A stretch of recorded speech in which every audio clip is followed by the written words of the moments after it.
여러분 안녕하세요. 김수영의 풀을 공부하려고 하는데요. 프린트물 다 준비됐나요? 네, 그러면 김수영 시인의 풀이라는 시를 수업해 보도록 할게요. 필기구도 잘 준비하시고 잘 따라오시기 바랍니다. 그럼 학습 목표 먼저 살펴볼게요. 학습 목표는 시어의 함축적 의미를 이해한다. 어이구, 함축적 의미가 또 나왔네요. 한마디로 이 시에 숨겨져 있는 단어들의 의미를 파악하는 것이 아주 중요하다. 이런 뜻이 되겠죠. 그 다음에 두 번째, 대상을 바라보는 시적 화자의 태도를 이해한다. 어머, 전에 배웠던 광야와 학습 목표가 똑같아요. 똑같아. 그럼 기억해야죠. 시적 화자와 시인은 같다, 다르다. 달라요. 그러나 작가를 파악해야 시적 화자도 파악할 수 있다고 했었죠. 그러면 시를 공부하기 위해, 시를 이해하기 위해 해야 될 것이 어떤 것이 있는지 볼게요. 네, 또 내등분했어요. 자, 우리의 학습 목표는 이 부분이에요. 객관론적 관점에서 함축적 의미, 네, 여기 나왔죠. 그 다음에 시적 화자 또는 시적 자를 파악하는 게 우리의 학습 목표예요. 그러나 얘네들을 파악하려면 꼭 알고 가야 되는 게 표현론적 관점, 작가가 누구인지, 그리고 반영론적 관점, 어떤 시대에 글을 썼는지, 그리고 효용론적 관점, 이 시가 왜 중요한지, 독자에게 무엇을 주기 때문에 이런 것들을 알아야 됩니다. 그래서 누구부터 먼저 알고 가야 된다고요? 네, 맞아요. 작가인 김수영 시인에 대해서 먼저 알아보고 갈게요. 이분이 누구시라고요? 김수영 시인입니다.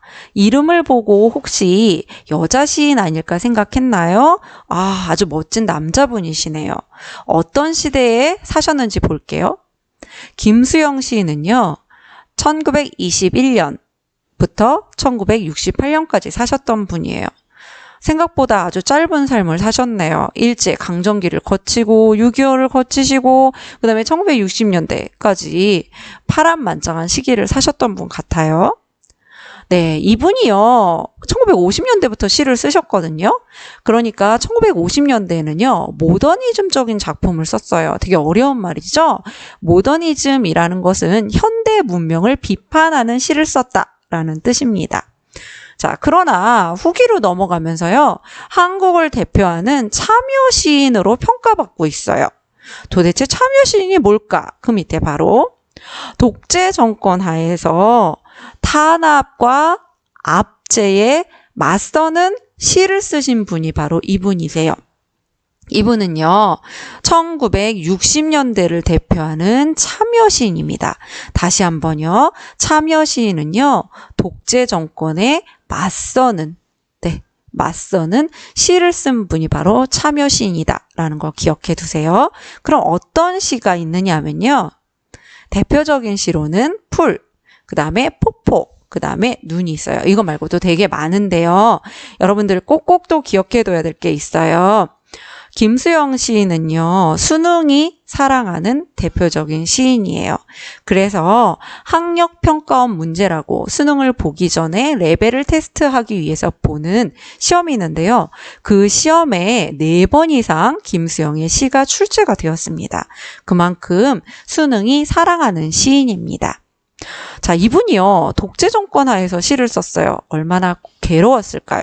그래서 우리가 김수영하고 인터넷을 찾아보면요, 지금 현재 이 사진도 그렇지만 요 사진이 더 유명해요.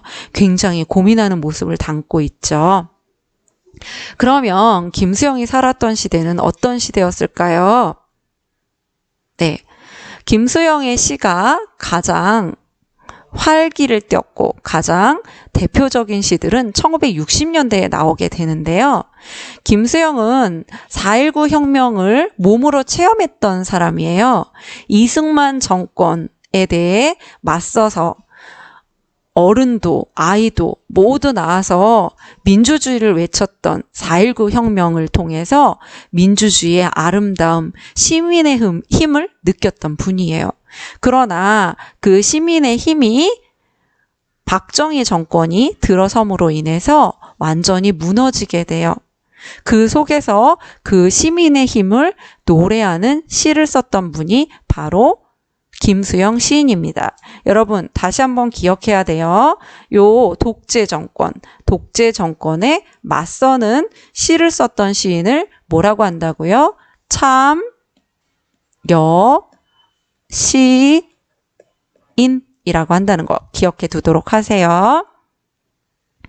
자, 그러면 이제 본격적으로 시를 수업해 보도록 하겠습니다. 시를 한번 읽어보도록 하겠습니다. 풀, 김수영. 풀이 눕는다. 비를 몰아오는 동풍에 나부껴. 풀은 눕고 드디어 울었다. 날이 흐려서 더 울다가 다시 누웠다. 풀이 눕는다. 바람보다도 더 빨리 눕는다. 바람보다도 더 빨리 울고 바람보다도 먼저 일어난다. 날이 흐리고 풀이 눕는다. 발밑까지 눕는다. 바람보다 늦게 누워도 바람보다 먼저 일어나고 바람보다 늦게 울어도 바람보다 먼저 웃는다. 날이 흐리고 풀뿌리가 눕는다. 네, 전체적으로 보면 바람, 풀, 눕는다, 일어난다 이런 단어들이 계속해서 반복되고 있는 것을 알 수가 있어요. 이런 것을 뭐라 그래요? 리듬감이라고 하고요. 반복법이 사용되고 있습니다. 이렇게 반복법을 사용하게 되면 내용이 강조되게 되겠죠. 그러면 시의 내용을 알아보도록 할게요. 먼저 풀이 무엇을 의미하느냐가 중요한데요. 풀은 연약하면서도 끈질긴 생명력을 지닌 존재입니다. 시적 화자는 넓은 들판에서 바람이 부는 가운데 풀을 바라보고 있습니다. 그러나 사실은 넓은 들판, 우리나라에서 풀은 민중을 의미합니다. 당시 1960년대를 살았던 우리 시민들을 얘기합니다. 비를 몰아오는 동풍에 나부껴. 자, 동풍에 나부껴 풀이 눕는 거잖아요. 그래서 이 동풍은 풀을 억압하는 존재를 의미하고요. 한마디로 민중의 자유를 억압하는 존재인 당시의 독재 세력들을 얘기한다 라고 생각하시면 되겠습니다. 풀은 눕고 어때요? 풀이 굉장히 수동적인 모습을 갖습니다. 아무래도 총칼 앞에 쓰러질 수밖에 없지 않을까 이런 생각이 듭니다. 이해할 수 있죠. 드디어 울었다. 네, 울기까지 합니다. 풀의 나약한 모습을 보여주고 있어요. 날이 흐려서 더 웁니다. 날까지 흐려지고 있어요. 네, 이것 역시요, 암울한 외적인 상황으로 동풍과 같은 의미입니다. 동풍이 부는 상황과 같아요. 그래서 역시 자유를 억압하는 독재 세력을 의미한다라고 보시면 되겠습니다. 다시 누웠다. 역시 풀의 수동적인 모습을 보여주고 있습니다. 1년에서만 보면 우리의 민중, 독재 세력 앞에서 아무 힘도 갖지 못하고 있습니다. 그러나 이 민중이 꼭 그런 민중은 아니죠. 4.19를 이끌었던 민중입니다. 1년은 풀의 나약한 모습을 보여주고 있지만 2년으로 가보겠습니다. 풀이 눕는다. 네, 계속해서 우리 앞에서 눕는다. 사실 풀은 쓰러진다. 눕다라는 거는 인격을 부여하고 있는 거잖아요. 그래서 이 눕는다라는 것을 통해서 이응, 법을 볼 수 있어요. 뭐죠? 네, 맞아요. 인 법을 볼 수가 있습니다. 바람보다도 더 빨리 눕는다. 바람은 앞에서 동풍과 같은 의미를 갖죠. 억압하는 세력. 네, 앞에서 말하는 동풍과 같은 의미이고요. 그리고 역시 독재 세력을 의미한다라는 거죠. 자유를 억압하는 독재 세력을 의미하게 됩니다.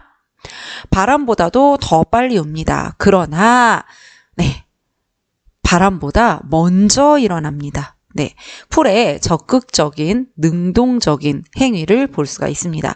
이 부분 되게 중요하겠죠. 앞에 내용하고 달라지고 있어요. 계속 앞에서는 누웠다가 어떻게 해요? 일어나고 있어요. 그래서 눕는 것과 일어나는 것 서로 대립적인 관계를 갖고요. 풀하고 뭐가 바람이 역시 대립적인 관계를 갖습니다. 자, 그래서요, 요 부분, 바람보다 먼저 일어난다. 이 부분에서는 얘가 왜 중요하냐면 이 부분에서 바로 시상이 바뀌고 있어요. 이런 걸 시상전환 이렇게 얘기를 합니다. 자, 이연에서는 풀의 능동적인 태도를 볼 수가 있습니다. 3년 보도록 할게요. 날이 흐리고 풀이 눕는다. 발목까지 발밑까지. 네. 날이 흐렸어요. 풀이 역시 누워요. 역시 아까 얘기했던 암울한 시대적 상황. 그런데 발목을 넘어서 발밑까지 눕는다라는 건 바람이 어떻게 좀 더 세게 불고 있다. 풀을 억압하는 바람의 세기가 강해지고 있다라는 걸 알 수가 있어요. 보면은 풀이 눕고요. 더 많이 눕고요. 더 많이 누워요. 네. 점점 어떻게 돼요? 강해져요. 네. 이런 걸 갖다가 지읒, 치읒, 법이라고 하는데요. 아나요? 뭐죠? 네. 층법. 네. 점점 강하게 표현하는 것을 점층법이라고 합니다. 기억해 두세요. 바람보다도 늦게 누워요. 그러나 바람보다 먼저 일어납니다. 민중의 강인한 생명력을 보여주고 있습니다. 바람보다 늦게 울어도 바람보다 먼저 웃습니다. 역시 의연하게 삶의 고통을 이겨내고 있습니다.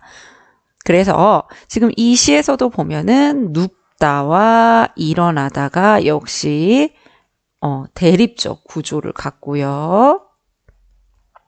그리고 울다와 웃다가 역시 대립적 구조를 갖습니다. 자, 날이 흐리고 풀뿌리까지 누워요. 네, 풀뿌리가 눕습니다. 그러나 풀뿌리까지 눕는다라는 것은 뭐예요? 좀 더 강하게 일어날 수 있다라는 뜻이죠. 그래서 다시 큰 힘으로 일어나게 될 것이라는 기대를 하고 있습니다.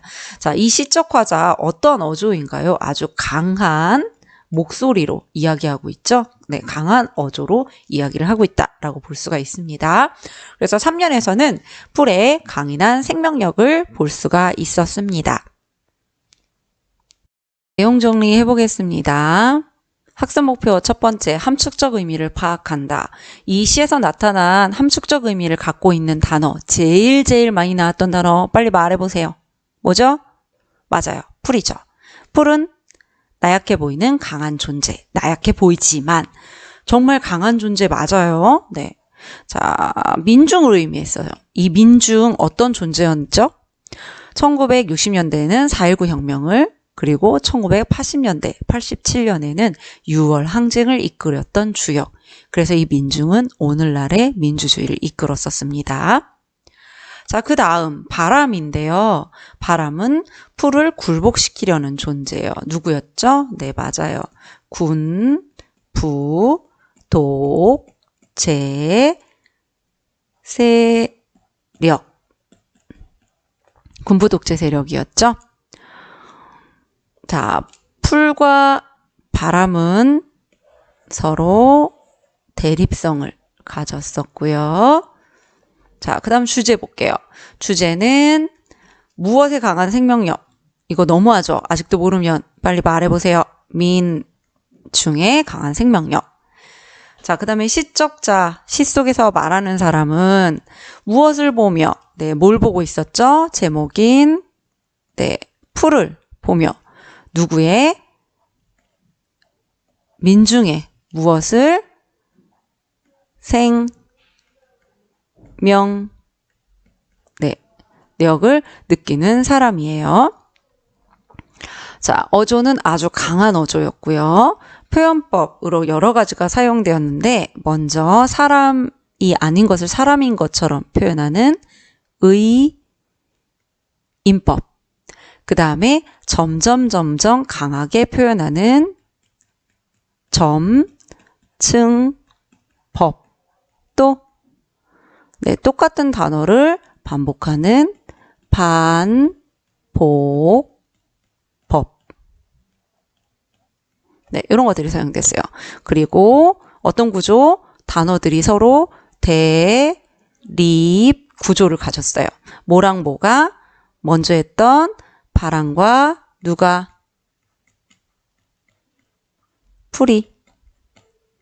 또 일어나다, 눕다, 울다, 웃다 이런 단어들이 반복적으로 사용됐었어요. 자, 그러면 마지막 네, 풀을 4가지 차원에서 다시 한번 이해하고 끝내도록 하겠습니다. 표현 눈적 관점, 누구를 중심으로 보는 관점? 작가. 작가 누구였어요? 말해봐요. 네, 맞아요. 김수영. 1960년대를 대표하는 참여 시인. 참여 시인은 뭐예요? 네, 당시 시대를 비판했던 시인을 얘기하죠. 그 다음에 언제? 나왔어요. 네, 1960년대 군부 독재 시대에. 그 다음에 우리 이것을 보면서 독자들 어떤 느낌을 갖나요? 아, 나약하지만 역시 민중은 강해. 이런 것들을 느끼게 되겠죠? 이런 것 때문에 풀이 오늘날까지도 사랑받고 있는 시가 되고 있는 것 같습니다. 그 다음 객관 논적 관점 이것들이었죠? 자, 다시 한번 주제 민중의 강한 생명력. 그 다음에 함축적 의미 풀, 바람. 시적자 어떤 어조로? 강한 어조로 민중의 생명력을 예찬하고 있죠. 그 다음에 음악성. 같은 단어를 반복해서 음악성을 주고 있고요. 형상성. 시각, 후각, 촉각, 미각, 공감각, 청각 중에 뭐가 사용됐어요? 하나 사용됐는데 풀이 누워요. 보고 있죠? 보여요. 그래서 시각. 네, 시각으로 표현하고 있습니다. 아, 정말 길었죠. 선생님도 이렇게 풀을 열심히 강의한 건 처음인 것 같아요. 자, 여러분들 많이 고생했을 것 같은데 내용 정리 잘 해주시고 기말고사 잘 대비해 주시기 바랍니다. 또 만나도록 할게요. 안녕.